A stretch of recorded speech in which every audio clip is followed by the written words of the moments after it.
Guys, this is Alea Jen and welcome back to my YouTube channel. So for today's video, gaano nga ba ako kaswerte sa amo ko, gaano sila kabait, and paano nga ba nila ako i-treat as helper nila. So always tawag na ito, hindi naman ako yung super special, pero mararamdaman mo talaga na meron silang malasakit sa katulong nila.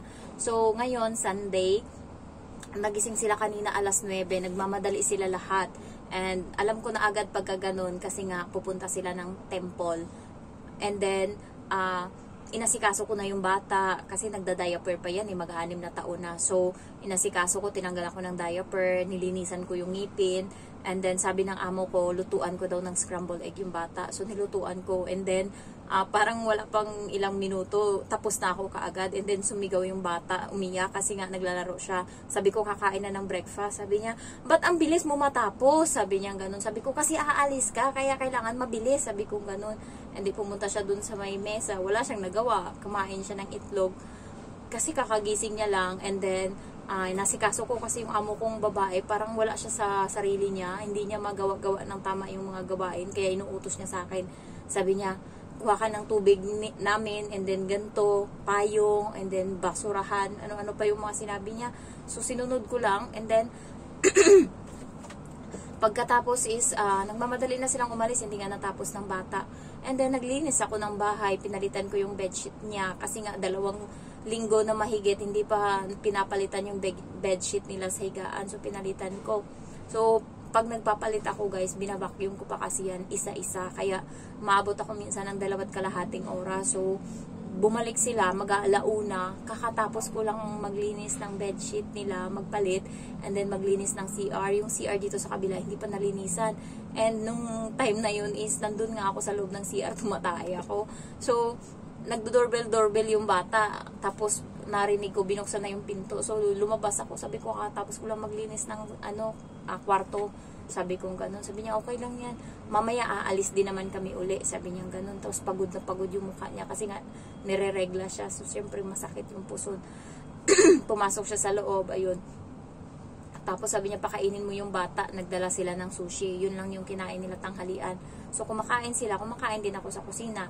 Pagkatas nun, sabi niya, mamaya alas 3, lalabas uli kami. So, may 1 oras pang natira. Nilaro ko yung bata. And then, siya sa loob, parang nagpapahinga. Pagod na pagod siya. Nakahiga siya doon. And then, mga 3:30, dumating yung amo kong lalaki. Sinabi na, yung amo kong lalaki hindi kumain dito sa bahay. Umalis siya, hindi ko alam saan siya nagpunta. So, basta bumalik lang siya pagkatas niya kumain. Tapos parang na bad trip yung amo ko, babae. Sabi niya, alis na daw. Tapos, ayun, nasikaso ko na yung bata, and umalis na sila. And, ayun, nag-chat sa akin ngayon, gabi na sila makakauwi kasi doon sila sa labas maghahapunan. Maligo na ako, and then magpahinga ako sa kwarto pagtapos, ganun. Lalabas na lang ako pag darating na sila. So, ganun parati sinasabi ng amo kong babae sa akin. Kaya ginagawa ko, naliligo na ako para mamaya, sayang yung oras, 30 minutes na iligo mo, dapat nandito ka na sa kwarto nakahiga. So, yun yung inaano ng amo ko. At least may malasakit siya ba? Alam niya kasi na kapag inantay ko sila, matagal akong matapos mamaya maligo kasi anong oras na sila uuwi. And wala naman akong ginagawa ngayon. So, yung tinambay ko dito, kung niligo ko, edi mamaya, hindi ko na yung gagawin. Naintindihan yun ng amo ko, and natutuwa din ako kasi nga kahit pa paano may malasakit siya. Pag ibang amo yan, susulitin yung binayad sa'yo. And lalo bukas is holiday namin. So, ipapaano yan sa'yo, lahat-lahat ipapagawa. Pero sa akin dito, walang ganun. Buong araw silang wala. Basta pag nandyan lang yung bata, lalaruin ko lang. Yung amo kong lalaki, wala kang problema. Kasi wala, kahit nga minsan, hindi, alam mo yun, yung parang turing ko sa kanya, parang kapatid lang na hindi ko kailangang matakot. Sa amo kong lalaki, hindi ako natatakot. Sa babae naman, hindi. Pero syempre, nandun yung ilag kasi nga, amo mo pa din siya kahit paano. Pero pag treat niya sa akin, parang, na yun, yung kapatid na. So, dati madamot siya sa akin. Alam mo guys, nung bago ako, parati niya akong pinapahirapan. Alam mo yung huhugasan lang yung lychee na prutas, pero ang pinapagawa niya sa akin is ilalagay ko pa yan doon sa machine, and doon pa siya huhugasan sa machine, iikot-ikutin doon. And ang laki ng machine na yun, kailangan mo pang mag-ubos ng ilang minuto para hugasan yung mga lagayan niya. So, nakakapagod. Ganun yung ginagawa niya sa akin nung bago ako. Tapos, sabi nga ng kahit yung mga blueberry, hinugasan niya dun, nilalagyan pa ng asin, ng cornstarch, hindi ko alam. And then, pero ngayon na nagtagal na ako, hindi niya na pinapagawa sa akin yan. Nararamdaman ko na sa una pala, papahirapan ka nila. Lalo pagka nagsiselo siya, ganun siya, alam mo yung pahihirapan ka, and then madamot siya sa pagkain. Pero ngayon na alam niya na wala siyang mapapala sa akin, hindi niya ako mapagseselosan, and wala talaga akong ibang turing kundi kapatid lang or amo talaga. So nag-at ease na siya, and nakikita niya guys pag umaalis ako kapag day off ko, maganda yung outfit ko, or hindi naman ganun kaganda, pero hindi ganto kaluwag yung mga damit ko, fitted, labas pusod always yung mga damit ko. And then alam mo yun, yung ganyan parati, labas dede, labas pusod, and then nakapantalon, minsan nakapalda, nakaskirt. So ganun yung mga pormahan ko dito. Kaya nakikita niya ako pag lumalabas, and sabi nga ng Indonesia nakatulong, lumalabas ka, yung outfit mo sa picture, yan yung suot mo. Sabi ko, oo. Sabi niya, hindi nakikita ka ng amo mo. Sabi ko, yung babae nakikita. Pero pag alam ko na yung lalaki yung nasa labas, iba yung suot ko para hindi bigyan ng mali siya. Pero pag alam ko na babae yung nandyan, hindi lalabas ako, nakikita ako ng amo kong babae. Tapos pag day off ko, syempre naglalagay ako ng lipstick, nagiging mataray na yung mukha ko. Kasi mataray na nga ngayon na wala pang lipstick, wala pang makeup. Minsan naglalagay pa ako ng liquid eyeliner or ano dyan, mascara. So nagiging mataray na siya pag meron na. And nagulat ako nung unang kita sa akin ng amo ko, lumabas ako na day off ko. Nagulat siya sa mukha ko. Yung buhok ko is nakawagwag lang yan, nakulot-kulot. And then, syempre, nakapulbo na, hindi na oily yung mukha. Naka-lipstick. Tapos sabi niya, saan ka pupunta? Sabi ko, papadala ko ng pera. Sabi ko, ganun sa amo ko. So, ngayon guys, okay yung pakikisama nila. Mas tumagal, mas bumait sila. Alam niyo yung mga sa una mabait, yun yung salbahe sa mga susunod na buwan, susunod na yun, linggo. Yung mga mabait sa una, yun. Yung amo ko sa una, nag-a-adjust pa kami pareho. At least labasan na talaga agad kami ng mga ugali namin. Yung ugali ko, alam niya na, prangka, ganyan. Malaki yung boses, walang galang. Talaga totoo, walang galang ako nung bago ako dito. Buti nga ngayon, may mom na ako nagsasabi na, yes ma'am, dati lang talaga, Kaya siguro nako-comment na sasabi niya dun sa matanda. Pero ngayon na niya na yun nga, may galang na ako ngayon. Pero dati talaga, wala talaga. Yung bastos talaga ako magsalita. Kasi nga, nasanay ako sa Pinas na ako yung head sa tinatrabahuan ko. So, kung ano yung gusto ko, yun yung nasusunod. Tapos, pagdating dito, biglang katulong. So, kailangan ko magpakumbaba. Mahirap siya guys pagbago, lalo pag hindi ka sanay na always. Alam mo yung nagpapakumbaba kahit di mo kasalanan. So, minsan nagre-reason out ako. Hanggang ngayon, nagre-reason out ako, lalo na kapag tinext ko sa kanya na ganito yung wala. And then, biglang hindi niya maalala na tinext ko. And then, sabi ko sa kanya, yung tissue, 2 na lang yung natira. Anong oras na, or anong araw na ngayon?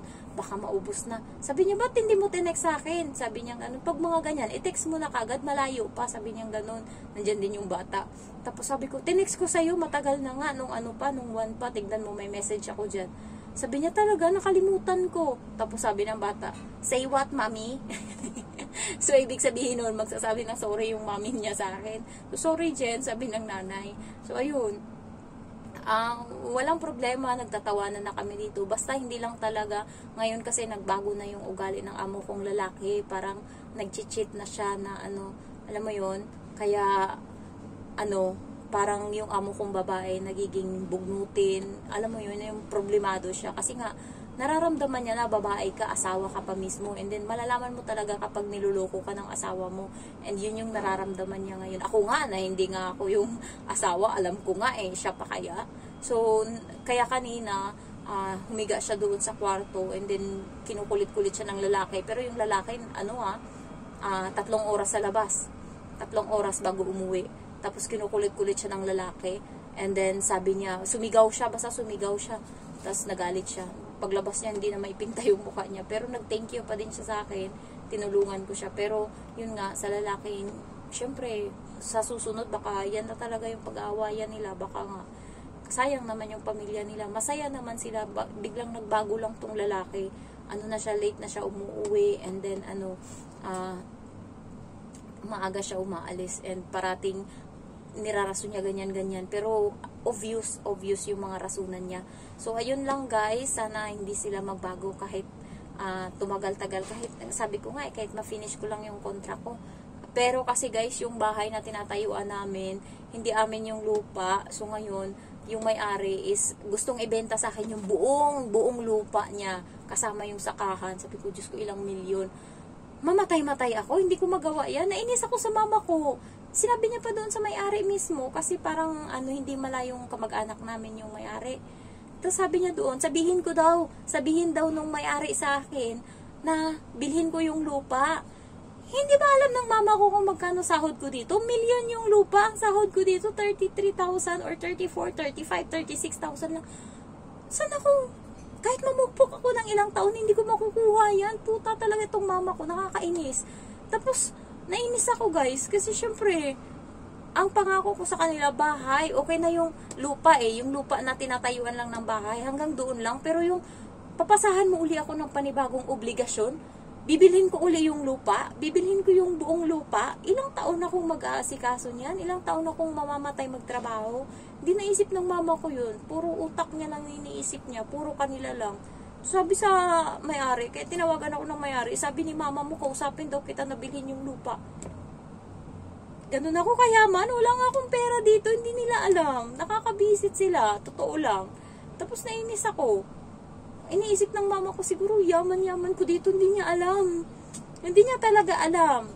Nag-uulam ako dito ng noodles, and then sardinas, para lang maibigay ko sa kanila yung bahay na gusto nila. Para lang, magkano ngayon natitira sa sahod ko sa akin? 500, buti na lang may YouTube ako. Sumasahod ako dito, pang tawid gutom tong YouTube ko, kasi sumasahod ako ng 5,000 every month, doon ako nakakakuha ng ibang kailangan ko. Hindi na ako nagsha-shopping ngayon. Hindi na ako nagsha-shopping. Dati, kada day off, punta ako sa mall. Nakakaubos ako minsan ng 200 Hong Kong dollars. Shop. Ngayon, wala na. Tapos, hindi nila na-appreciate yun. Yung pagod ko dito, pati yung yung papackage ko, magkano yun. Mga damit ko pa yun na binili dito, binigay ko doon. Chocolate, lahat. Mga sabon, shampoo. Tapos, ngayon, nagre-request na naman, ang pangako ko lang talaga bahay. Sabi ko nga sa may-ari, kung ibibenta mo sa akin yung lupa lang na tinatayuan ng bahay namin, 100,000, sunod na uwi ko, sunod na taon, bibilhin ko yan sa'yo, cash, ibibigay ko sa'yo, personal yung pera, sabi ko gano'n. Pero yung buong kalawakan na ang laki kaya nasakahan doon na sinasaka namin, siguro, hindi ko lang alam, ilang milyon yun guys. Mamatay na ako, hindi ko kaya yun. Pero hindi yun naintindihan ng mama ko. Sabi pa niya dun sa may-ari, sabihin daw sa akin na bilhin yun. Nainis ako, hindi nila alam yung pinaghirapan ko dito. Totoo lang, nakakainis. Kaya kahit may load ako ngayon pang tawag sa Pinas, hindi ako tumatawag kasi naiinis ako. Nakakapagod dito, hindi nila inintindi yun. Iniisip lang nila, bilhin. Pinapala ko dito yung pera. Nabibisit. Kaya naglalabas ako ng saloobin sa inyo. Nakakainis, no? Sabi nga ng amo ko sa akin na okay lang yan, magpagawa ka ng bahay. Pero pagkatapos niyan, sarili mo na din yung isipin mo. Kasi hindi habang buhay, sila yung susuportahan mo. May pamilya ka din na sa'yo sa huli. Sabi ko nga, paano na lang pag yung asawa ko, wala din kwenta. Sabi ko gano'n, pareho kaming dalawa. Tapos sabi ng amo kong lalaki, nandyan din yung babae kasi nag-uusap kami. Sabi, di syempre wag kang maghanap ng palamunin. Sabi niya gano'n, hanap ka yung kaya kang buhayin. Sabi ko, mahirap maghanap, sir. Sabi niya, maghanap kang, wag kang magmadali. Sabi nga gano'n, kami nga, tignan mo, ito dati si sir, sabi niya, walang nga pangarap to sa buhay, naglalaro lang to ng computer. Tignan mo ngayon, ito na bumubuhay sa atin. Sabi nga gano'n, amo kong babae. So, ayun lang guys, na-share ko lang, nakakapagod yung buhay dito, dagdagan pa ng pamilya na feeling nila mayaman ka dito. Buisit. Ayan. Thank you for watching. I love you all. Bye-bye.